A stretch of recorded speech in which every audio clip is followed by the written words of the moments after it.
Hello everyone, আমি crazy chef. আজকে চলে আসলাম টুনা ফিশ, যেটা হচ্ছে ইউরোপিয়ান স্টাইলে খুবই ফেমাস একটা খাবার, যেটা হচ্ছে বেসিক্যালি সালাদ বা সাইন্ডিসে যায়।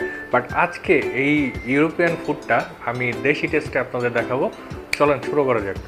আচ্ছা, ফার্স্টেই আমরা দিয়ে দেবো পর্যাপ্ত পরিমাণে অয়েল। বেশি অয়েল দেওয়া যাবে না, কারণ এটার মধ্যে একটু অয়েল থাকে। এখন যেটা করব, আমি জুলিয়ান করে নিয়েছি অনিয়ন, রেড অনিয়ন। জাস্ট এটা ব্রাউন পর্যন্ত আমি একটু ওয়েট করব। আমি এটার সাথে একটু সল্ট দিয়ে দিব, কারণ এই সল্টের কারণে একটু তাড়াতাড়ি হয়ে যাবে এবং ব্রাউন কালারটা খুব সুন্দর হবে।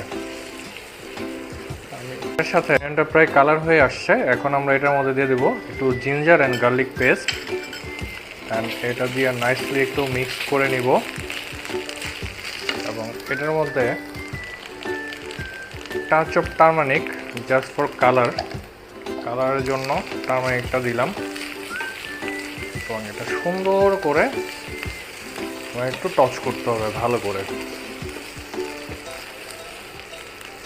এটার সাথে আমি কেটে রাখা টমেটো কিউব করা আমি এটা দিয়ে দিচ্ছি।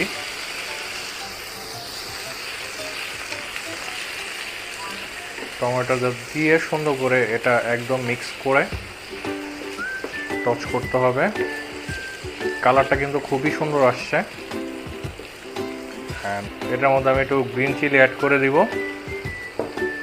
গ্রিন চিলিটা আপনাদের মতো, যেহেতু এটা আমি দেশীয় স্টাইলে করতেছি, তো আমরা তো আবার একটু ঝাল প্রিয় মানুষ, একটু স্পাইসি না হইলে হয় না। তো এটা নিজেদের মতো নিয়ে দেবেন।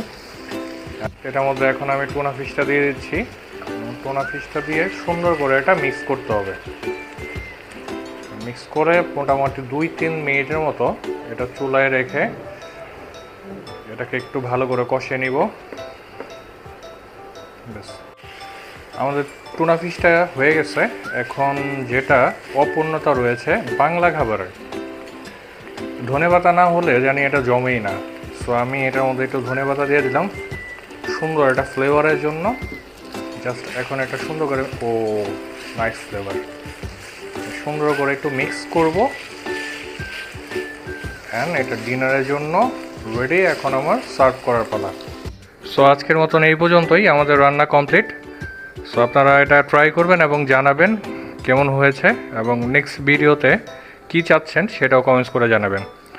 সবাইকে ধন্যবাদ, দেখা হচ্ছে নেক্সট ভিডিওতে।